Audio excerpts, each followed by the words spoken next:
What is going on, guys? Today, chapter 968 of One Piece, the official release, came out today, and I just finished reading that.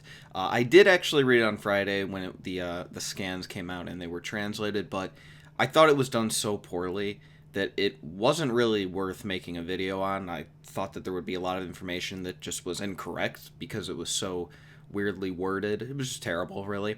And it looks like that's how it's going to be now that everything's changed with the new translators and whatnot. So until it gets better or something, I think I'm just going to start doing these videos on Sunday when the official comes out. And it's not like Viz is particularly good, but it's definitely better than whatever we were dealing with there. So yeah, start doing these on Sunday. But getting right into it was a pretty interesting chapter, Odin's return. The first point that I thought was interesting is when we see that they made it to Raftel and whatnot. The world government's figured out. They've established that Roger is the pirate king. He's pretty infamous at this point. All this, for some reason, Rayleigh predicted this, I guess, that now everyone wants to kill Roger. They want to steal that glory from him, I suppose. Okay, interesting. It seems counterintuitive. I would think that if Roger became the king of the pirates, he conquered the sea, did what no one could do, then you would be afraid of him. But, okay, I guess everyone wants to hunt down Roger now. It's not like it really changed the plot in any way, shape, or form, so that's just a thing. I don't really understand it, but that is a thing now. Speaking of things I don't understand, it appeared to me the Sea Kings were speaking to each other, saying something about two new kings being born. Now, first, I was thinking that they were talking about Shirahoshi, which appears to be correct, because then Roger goes and asked Charlie, however the hell you pronounce her name, when Shirahoshi is going to be born, and confirms that the times match up with what the Sea Kings were saying. So, okay, that seems right. But then there's this other king, and I don't know who exactly would be a parallel to Shirahoshi, unless Poseidon is in fact a person, a mermaid, or merman, however exactly it works. Pluton seems to be a ship, and Uranus could also be a person. Perhaps it is Eam. I don't know. I originally thought they were talking about Luffy, but it seemed like they were saying that they're going to be born at the same time, and Luffy and Shirahoshi are 3 years apart in age, so I don't really understand that.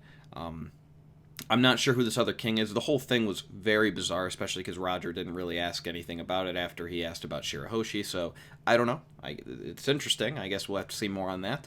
I thought it was hilarious when Odin is writing in his book and his journal, and he says that when Roger left that it was utterly stoic, no one was crying or anything of the sort, and then they're all just bawling their eyes out. I thought that was definitely hilarious. We see that Joy Boy is supposed to make a return, and not exactly the original Joy Boy, I suppose. It's basically like a prophecy. And I'm thinking, could that be Luffy? Is Luffy Joy Boy? I mean, Joy Boy is supposed to basically, it seems like they're predicting that he is going to be the one to find the One Piece, which I am assuming is Luffy. Seems like a fair estimation, in my opinion. But yeah, so does that mean Luffy is Joy Boy? That would be really weird with the whole Noah and whatnot, especially with Luffy being the one that was just destroying Noah, although perhaps that is fitting. I don't know exactly. I'm starting to think that maybe Luffy is in fact Joy Boy, so that is an interesting plot. There were a lot of interesting plot points that came up, like regarding the overall story. Denjiro is so Koshiro, as I have been saying. Now he apparently, in all this time that Odin was gone, is just wandering around Wano. Don't know exactly what he's doing. Seems to just trying to find his purpose, and I think that that's exactly how he ended up getting to wherever he was in East Blue in life. He was just wandering around the world and eventually settled down and made a dojo and whatnot and trained Zoro. So it's not like solid proof or anything like that, but it does seem fitting. If he was to be Koshiro, which I think he is, then this seems like a good thing that he'd be doing around this time for it to make sense. It does seem in character. And lastly, with the way that the chapter ended, we have Odin storming the castle where Orochi is and insisting that he is going to cut him in two. And Orochi obviously is not too happy. He's pretty afraid, it seems. He is saying, make sure you think about how Kaido is going to react to this, although if he's dead, he's dead, right? Although Kaido's not exactly just the most reasonable person, so I guess we'd have to see. But I'm confused, honestly, as to how exactly Orochi's going to get out of this. I mean, it's not like he has anyone taken hostage, so I don't think there's going to be any convincing Oden to stop. And as far as I can tell, Kaido is currently nowhere in sight. The only way I could really see Oden being stopped right now is by Kaido.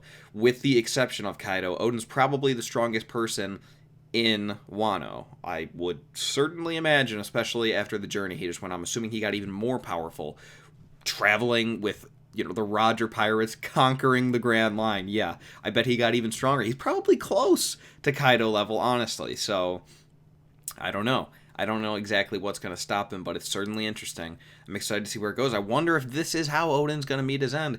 These Oden flashbacks have been going on for a while now, so perhaps this is it. Kaido is the one that ends up killing him, so I guess we'll have to see. I'm excited. It was a really good chapter. Like I said, a lot of good plot points, a lot of entertaining stuff with Oden, of course, as always.